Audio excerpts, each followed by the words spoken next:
everybody, welcome back to How to Stan. We're going to dive right into part 1, Horror Story History. As we go through this exploration of zombies, vampires, and other monsters over time, I'm going to highlight key milestones, critical moments for the horror genre and its ways of holding a mirror up to societies and our subconscious. Zombie references actually date back to the Bible, because Lazarus was kind of considered a zombie and representative of the sin of sloth, which is basically the hallmark of a zombie.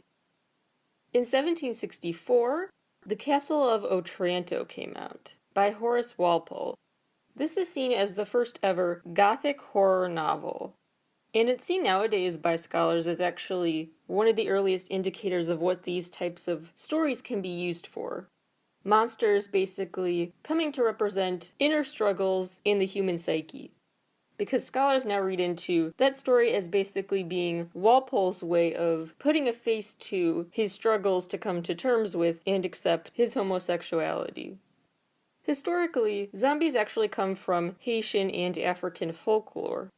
Psychologically, they are thought to have root in this need people have to break binary thinking.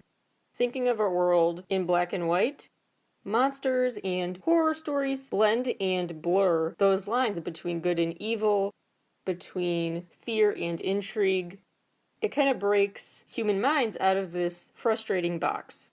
And then philosophically, zombies have roots in Cartesian dualism, which we won't get into the nitty-gritty, but it basically boils down to seeing the body and the mind as entirely separate.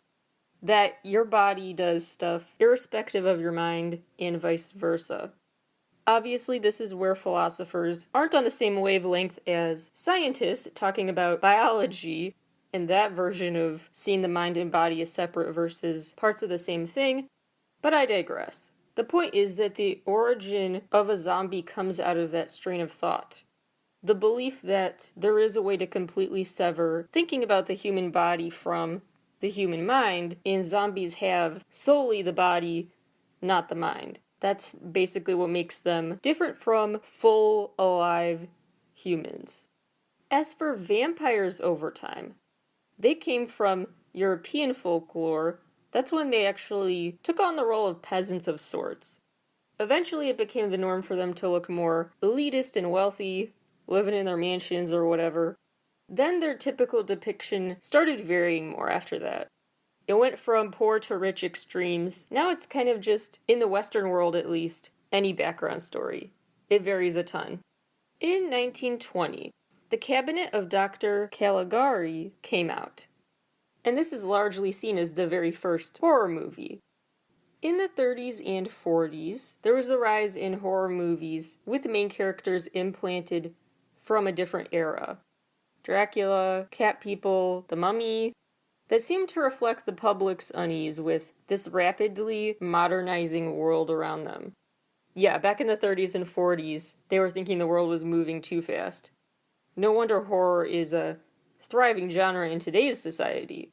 The World Wars really did shape the horror genre, not just because they showed the next level inhumaneness humans can do to one another, the massive pain that can be inflicted on full societies, but also the World Wars were the first time that certain next level weaponry was on display. Lots of use of machine guns, tanks, more than ever before. So the public was kind of in a frightened state. And they feared technological, out-of-control advancements. Maybe more so in a military context than we do today, but the point is that even back in the 30s, people were fearing how fast society seemed to be charging ahead with technology. This was clear especially with James Whale's Frankenstein adaptation in 1931, and Frankenstein probably resonated because it was this out-of-place monster, a science experiment that went too far, that went out of hand, and is now uncontrollable. In 1932, Freaks came out, and that movie was one of the earliest examples of this campy look to horror, emphasizing the other, being an outsider and embracing it. That became a bigger part of the genre.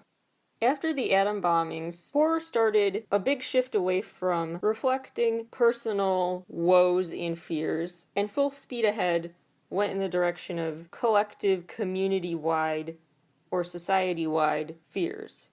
Fears of external threats, fears that your country was no longer safe. After all, Godzilla's origin story is about this creature who awakens from hydrogen bomb tests. Horror stories with giant, supersized creatures. Creature from the Black Lagoon came out in '54. They incorporated the biological weaponry of the time. And the big through line in these stories was humans taking things too far and their experiments becoming uncontrollable. In 1956, The Bad Seed came out and caused this new wave of stories about child serial killers. That became a horror theme. Maybe relatedly, The Family Life was really put under scrutiny in the horror genre in 1957, when John Keats released The Crack in the Picture Window. The Crack in the Picture Window follows this woman who basically blames all of her problems on the house. She's injured because she walked into a tricycle, so she doesn't blame herself for not watching where she was going, or even whoever left the tricycle there. She blames the suburb. The fact that her house was not big enough for another storage room for the tricycle, things like that. Her 50s suburban housewife, most stereotypical, perfect expectations, not met. And the 50s and 60s were full of this. Because in the late 40s up through 1960, millions of Americans moved to the suburbs. And they started growing up in more homogenous communities, income-wise, race-wise, and otherwise. This was a time when there was some concern about this basically unprecedented social experiment, changing how we interact with each other, moving into more homogenous areas where houses are all the same size, people all have the same standard of living relatively, and the fears that came with just newness of it all. So this was an area of a lot of concerned study. In the 50s and 60s had tons of horror movies out about suburban life coming back to bite people. Like Revolutionary Road. That book actually got turned into a movie in 2008 with Leo DiCaprio and Kate Winslet. Researchers were finding these links between physical problems and men's psychological problems. The stress that they thought came with suburban life and the new norm for men. Traveling all the time to and from work, going on business trips, the go-go-go lifestyle back in the 50s for the breadwinning men, that was concerning to researchers.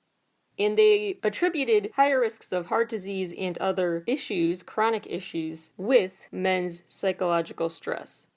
Yes, very gendered, did not really think too much about the woman's stress, at least in that way, and focused on assuming a woman, their main source of stress would be living in the suburbs being a lonely thing, making them feel trapped, and like there's nowhere to meet people. There's this study that was published in '61 called The Split-Level Trap by psychiatrist Richard Gordon and his wife, a psychologist, Catherine Gordon. They attributed what they saw as chaos in the suburbs to the conditions of living there. They linked living in the suburbs to delinquency, disorder, ulcers, high blood pressure, tons of stuff. There were a ton of shortcomings with their data, the most glaring one being that they were overtly attributing these physical manifestations of stress to something about suburban life, when a host of other variables could have caused that. And chronic stress, regardless of what type of place you live in, chronic stress causes physical ailments, period. They also used a relatively small data set. They didn't pay attention to other variables. More researchers disputed their claims with more credible, wide-reaching, and evidence-based research. More qualitative studies like interviews also pointed out a lot of positives women felt in suburbs, and not the distress they were portrayed as living with. And then in the 80s, scientists discovered the bacterium that caused stomach ulcers. So the most common physical ailment, these suburb skeptics, I guess you could call them, they attributed to suburban life, was stomach ulcers, but then scientists discovered the bacterium that causes it, and that claim went out the window. What's so interesting to me about this time, assessing and experimenting with trying out the suburban life, is that it required people to stop projecting and putting all their hate, fear, and anger out on their house itself. Like that woman in the story who hurt her leg on the tricycle. But actually force them to look inward at what other variables are affecting their mood. And relatedly, the 60s had the rise of horror movies about you being the monster. The horrors being in your own head. The haunting, the innocence. Really dealing with just the psyche of Americans. Psycho, which came out in 1960, had a similar effect because that character was deceptively soft-spoken and you could probably picture someone who sounds like him. Obviously to a small extent, but you know what I mean. He seemed more like your average person. He wasn't out of the gate talking like a killer. And that really left some horror viewers reeling, reflecting and spiraling, thinking about what if the villains are more all around us and look like us and act like us than we think. The 60s were also full of suburban lifestyle critiques about how parents were raising their kids, thought to be ungrateful and lazy, and there were a host of critiques. A lot of sexist critics decided to write screeds against women, basically arguing that suburban mothers' way of being was coddling and matriarchy was the source of the problems in those neighborhoods. It's a long story, but the point is, people were kind of in each other's business more than ever now, and kind of finding reasons to be concerned with each other more. In 1968, the Hays Code was over. This basically was a censorship of different types of film, and so after the Hays Code was lifted, horror movies got a lot more gory, more graphic, more violent. Think Texas Chainsaw Massacre. The horror fixation focused a lot on cults after 69 with the Manson murders. Rosemary's Baby came out in 68. You had The Exorcist in 73 about the devil and the occult. And of course the Satanic Panic of the 80s also contributed to that trend in horror movies. Black Christmas came out in 74. That led to this rise of the slasher subgenre. With just 2 notes in 40 seconds, the movie Jaws changed cinema and the American way of life forever in 1975. Jaws truly changed the game on so many levels. First of all, they changed just perceptions of sharks, period. Before Jaws, people didn't really worry about sharks, and didn't even think about them because there wasn't money in hunting them or anything. So for reasons good or bad, people just paid them no mind. They were the stuff of your fantasy stories. That changed a bit during the Cold War, when sharks were seen as a threat to underwater military operations. The Navy actually secretly sponsored this program to create this shark chaser, as they called it, repellent. There were then occasionally moments where people would be scared and a shark sighting would make the news for a day, but then people forgot about it. So the concern that came with sharks, the fear surrounding them, was kind of resigned to the military before Jaws. After Jaws came out, there was a significant reduction of American beachgoers, but a rise in calls to the police to report shark sightings at the beach. People were quite paranoid. Fishermen actually started then killing them and seeking them out, seeing them as newly valuable, and the shark population dropped as a result. The author of the book Jaws actually says, looking back, if he had known people would learn to fear and hate sharks so much, he wouldn't have written that book. But clearly it's too late now. We have stuff like Shark Week, which doesn't help matters when it comes to seeing sharks as terrifying.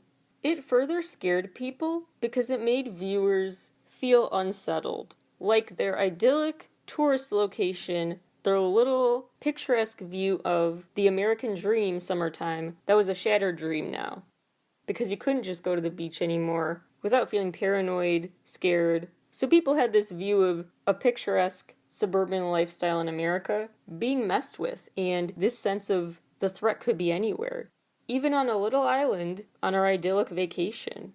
Again, I'm bringing this up to show truly how much and why horror continues to be relevant, and people turn towards it to interrogate their current fears. As for the movie-making change of Jaws, Summer blockbusters were not a thing before that. Actually, most times the winter was when big budget movies would come out. Mass releases were not a thing. The Godfather actually came out in 5 theaters. 5. It got a later expansion, but for context, Jaws first opened in 400 theaters. It was the first film to reach $100 million sales at the box office, and then the summer blockbuster became this big sought-after thing. People just assumed, before Jaws, that teens would be the only ones in the summer out and about wanting to see a movie, and that people would go indoors for that hours-long entertainment more in the winter. So Jaws really changed the game. In 1978, there was notable symbolism, because in Dawn of the Dead, the people take refuge from the zombies in a shopping mall. And that continued to be the flavor of horror popular in the 80s. It reflected economic anxieties. It put on display the absurdity, really, of thinking this consumerist culture, this materialism, would protect you in any way. And so that became a big focal point of criticism, is capitalism. Yet ironically, the 80s was also when, promotionally, the financial interests of horror fans were really satisfied on some occasions. The Blairstown Diner in New Jersey became a huge hit after it was featured in Friday the 13th. In 1983, an article came out called Fear and Trembling in the Age of Reagan, Notes on Poltergeist, which likens the Poltergeist films to fears of people at that time experiencing economic hardship. Actually, the Reagan and Thatcher years led to this rise of neoliberalism that was viewed as making the perfect conditions for zombie imagery in political protests. As markets started focusing on privatization, distancing people from the means of production, there were exacerbated inequalities, stagnant wages, a lack of social safety nets, promoting a view of the world as a meritocracy when workers didn't see it that way, corporate dominance. So many values in the 80s, promoted around the world, really tapped into this sense of workers wanting to rise up, kind of like zombies rise up from the dead. And they felt like they were just going through the motions, like they weren't really alive, they were just cogs in their employer's machine. So that really helped manifest the conditions for zombie walks, which we will come back to in a second. But first, a few more spots in the timeline in between parts of the zombie walk discussion.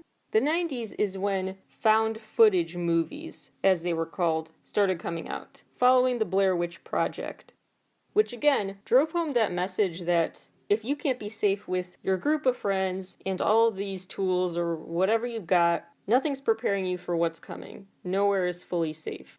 In 92, Buffy the Vampire Slayer, the movie, came out. And it was a flop. It was viewed as corny and lame. It featured zombie slayings after an invasion at her prom. It was just viewed as a stupid idea.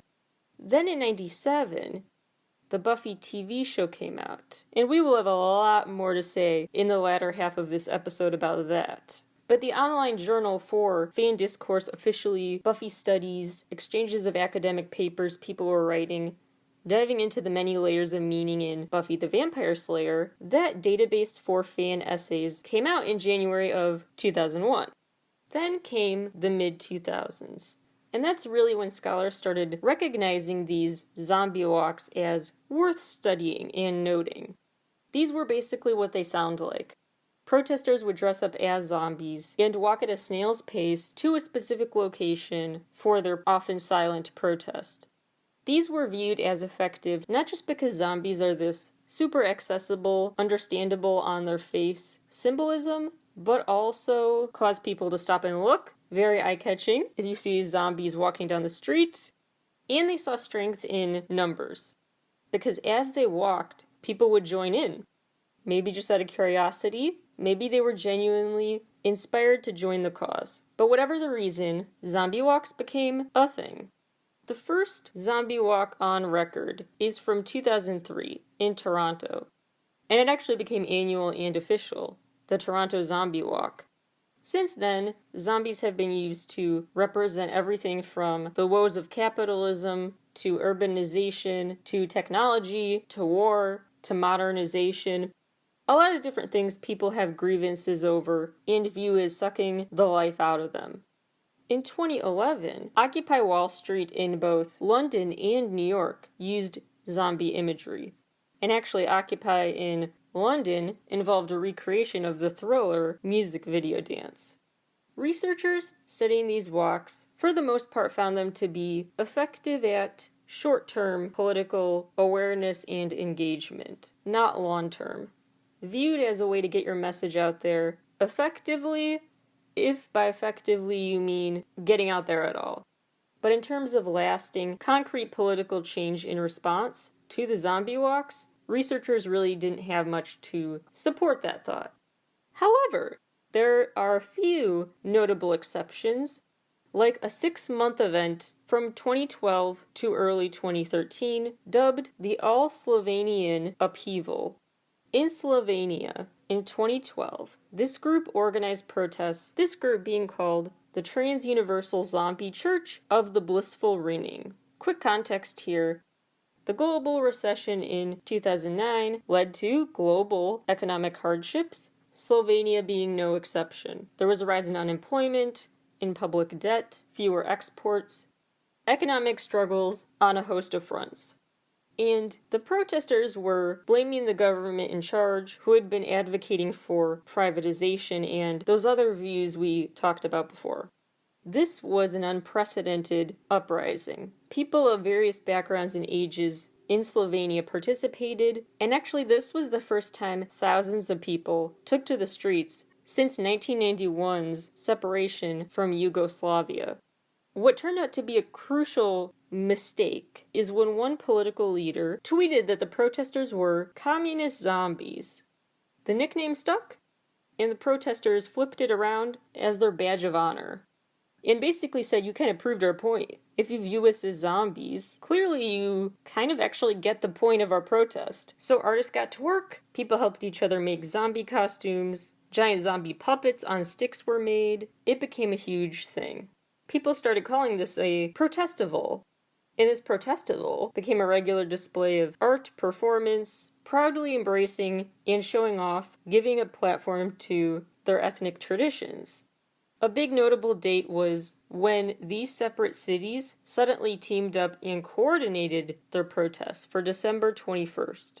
There was an extremely violent response from law enforcement on the ground that actually just increased the number of protesters. They just kept reinforcing the point of the protest and making people madder and want to go protest more.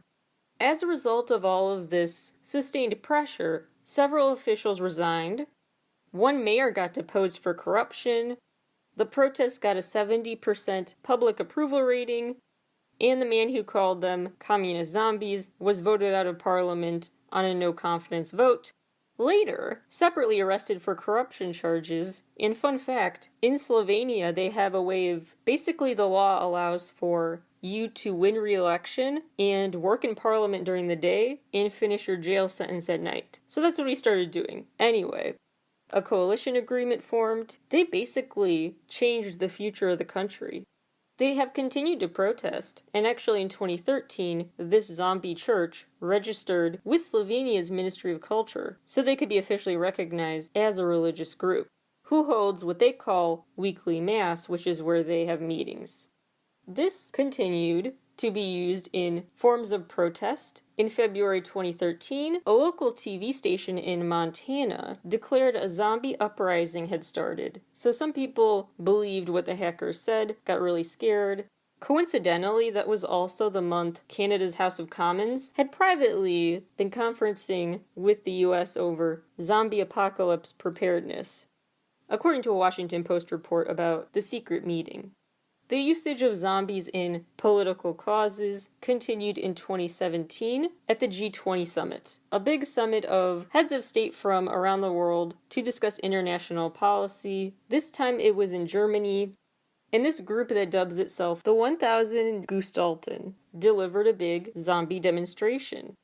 This was a multi-day coordinated effort that persisted despite the deployment of over 20,000 cops who used pepper spray, detained hundreds of people, admitting to tracking people from Switzerland, Italy, and elsewhere who had been planning to attend. About 1,000 people ended up participating, and this zombie performance was extra unique because it played out like a whole dramatic silent movie of sorts.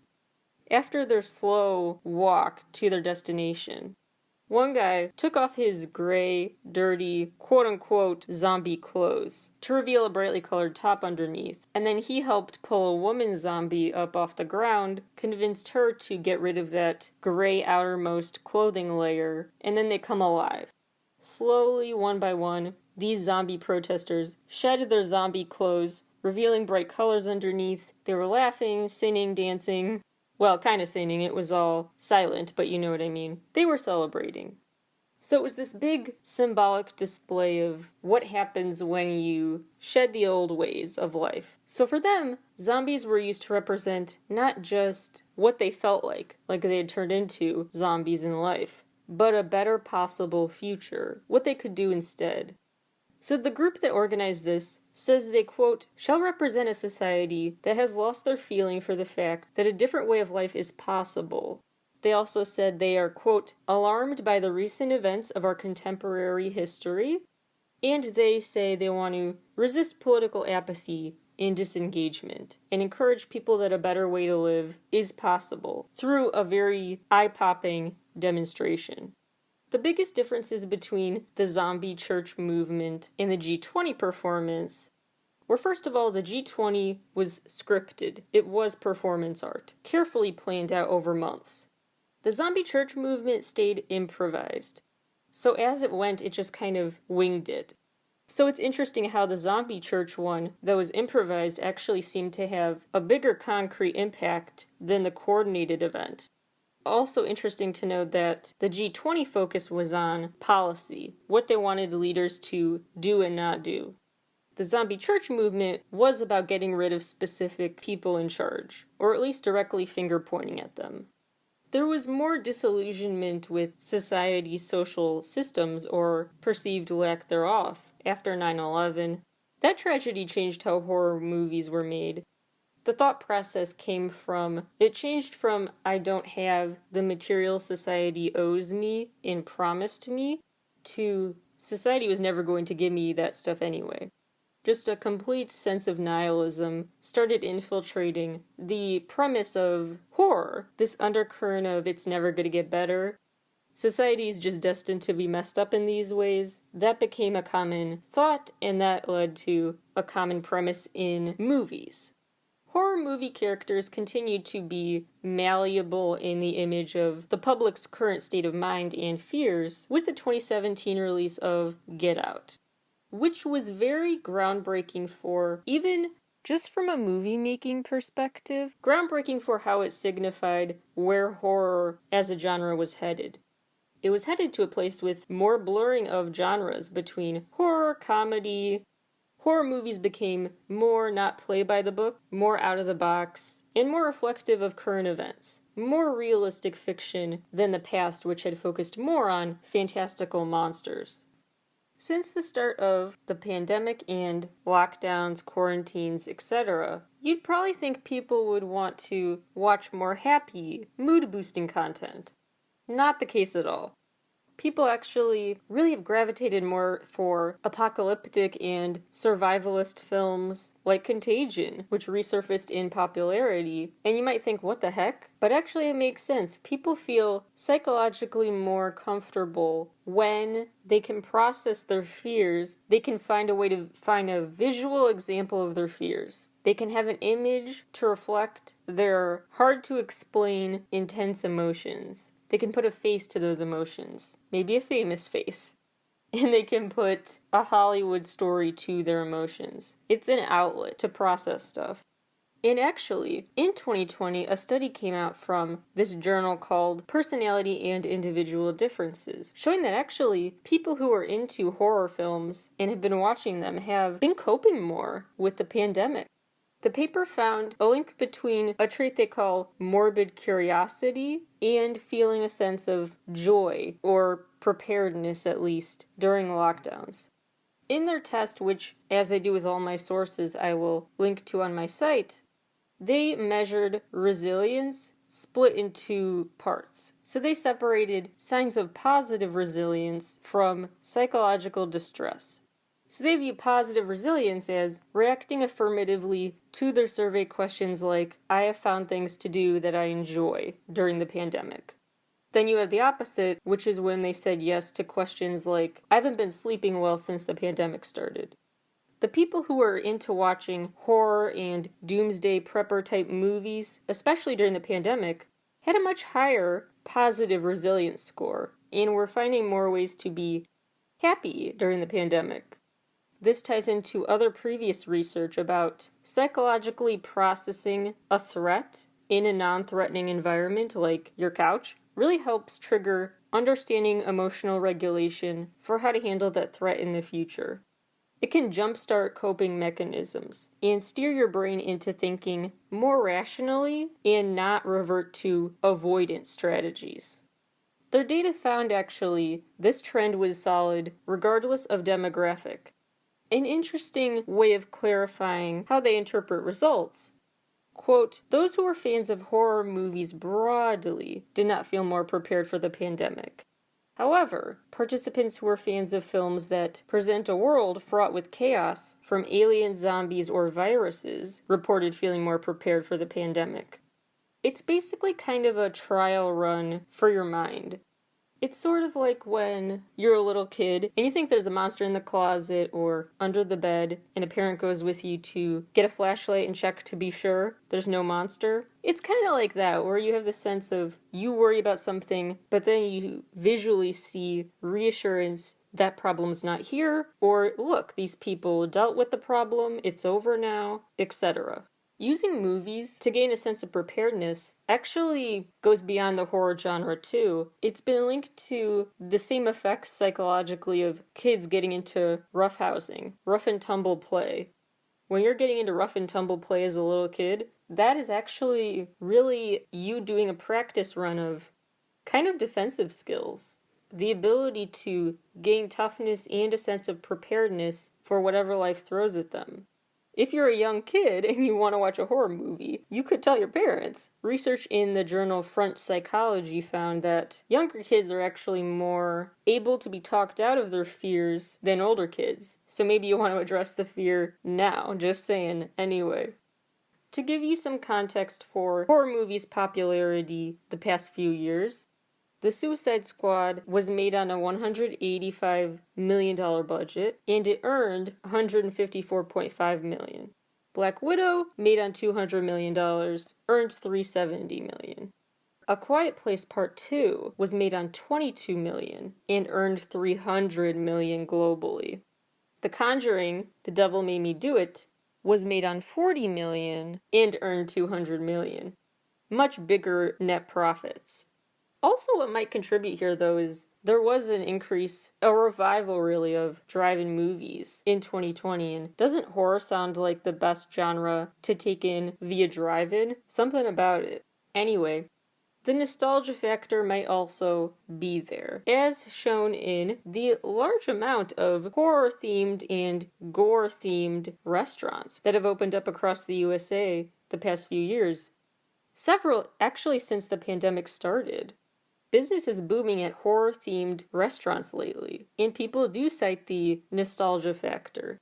They also seek out a new experience now. They've been stuck at home. Actually, this one group of brothers started this place in St. Louis called Terror Tacos. It's all a vegan menu, but they say they have a lot of meat lover customers who just want to eat in this weird, kooky place where they serve carnage asada and play Cradle of Filth music on the loudspeakers and have the brothers' own horror artwork up for display. I love this quote from one of those brothers. He said, "You never want to equate terror with your brand because people might think our tacos are terrible, but we've been terrified for 2 years, and people can relate to a screaming face." You could go to The Witching Hour in Bentonville, Arkansas, that serves pie that is, quote, as cold as Jason in the bottom of the lake. A place in Ohio actually is called The Haunted House Restaurant. And if you order seafood pizza, which is a thing apparently, the music from Jaws plays as they give you the order. There's Cloak and Dagger in Cleveland. That's a cocktail lounge. The walls are pitch black. You can go to the Jekyll and Hyde Club in Manhattan, the Crypt in Massachusetts. The owner of the Crypt made an interesting point when she was interviewed about the place, saying that there may be some overlap between people in the restaurant industry and horror fans. They're comfortable seeing things cut up, working with knives, they have long night shifts. There's Raven's Manor in Oregon. That's a cocktail lounge that actually lets you go in the basement into what they call the underground science lab to get your elixir drink from the scientists. There's Zombie Burger in Des Moines. The co-owner of that place had a great quote saying, "Nostalgia is my most favorite ingredient to work with these days." All of these restaurant owners who were asked about the kind of reasoning they think is behind the interest in these scary restaurants, these spooky decor-filled places, is first of all, like I said, nostalgia, why people turn to horror in general, the bonding with other horror fans there, curiosity over what that kind of place is like. One of them also pointed out that the pandemic has given people time to really stop and think about what they like, what they do in their now copious free time. And some people realized or revisited a love for certain horror films. It's also interesting because Andre Scott of the Haunted House Restaurant said, quote, "I'd watch a documentary before I'd watch a horror movie, but he chose to go with the horror theme for the restaurant because, quote, horror movies bring everybody together. It doesn't matter your race or anything else. I love more than anything, especially with all the hatred going on in the world, to see people enjoy the concept." And isn't that interesting? That maybe horror movies really give people something to bond over because the villain is often not discriminating. Godzilla's coming after all of us at the end of the day. Zombie imagery certainly persists, being used in ads for everything from Converse to Chevrolet to FedEx to Starburst to Doritos. There's this new type of zombie movie that film scholar Kyle Bishop has pointed out, where in the 21st century zombies now represent transcending divisions, uniting against a common enemy. This hero zombie is a new thing. There's also this book called Better Off Dead, The Evolution of the Zombie as Post-Human, which sees that zombies are uniquely situated to resonate with millennials and Gen Z. Growing up in a tech-savvy world where we all feel like zombies, to our devices, a sense of anonymity, a lack of true connection, etc. Even the CDC has used zombies recently. They branded disaster safety protocols on their site as zombie apocalypse tips and tricks, and it worked. It made more news than probably any other CDC website change ever could. It was a very smart way to address it. But the zombie imagery people use, like I said before, does have its limits. The Culture of Fear by Barry Glasner argues that zombies cannot just be a placeholder, because it's getting people to do the literally performative activism to help people ease their guilt for not addressing certain social issues more concretely. But that's just dress up and not getting to the root of the issue, is what that critique says. So that's something to think about as well. But just know the zombie imagery likely sticking around for quite a while now. And I continue to think we will do what Stephen King said and make up horror to help us cope with real horror. The full quote is as follows: "We make up horrors to help us cope with the real ones. With the endless inventiveness of humankind, we grasp the very elements which are so divisive and destructive, and try to turn them into tools to dismantle themselves. Now, if everything I have said so far and me taking so much time to dissect the deeper meaning of the interest in horror feels silly to you, one, horror movies and any movie really, pop culture is really worth serious study because it shapes our world historically, philosophically. It has roots in so many parts of our life, and so media sources really shape our world in profound ways and thus deserve study. We can better understand each other through understanding why we like what we like, which is what this show is all about. And second of all, I want to note that even Dickens and Shakespeare used to be considered silly pop culture. Pop culture was a label given to things you ought to dismiss as trivial and silly, even them. So just keep that in mind. I think this is really valuable. Plus, this stuff is utilized in fans' lives often. Buffy the Vampire Slayer is used in classes a lot to reach troubled teens, address hard issues with them in approachable formats. You can even take a class at secondary schools in Australia and New Zealand on Buffy studies. I want to leave you with some really great quotes from an editorial called I'm Buffy and Your History. Quote, "If we fail to develop a more complex, careful, and detailed understanding of the past, we risk misinterpreting the present and underestimating the ways that fans have shaped the world. Moreover, if the history of fandom is oversimplified, both fans and those studying them risk utilizing these historical flashpoints to define all the practices inherent in fan communities." Unquote.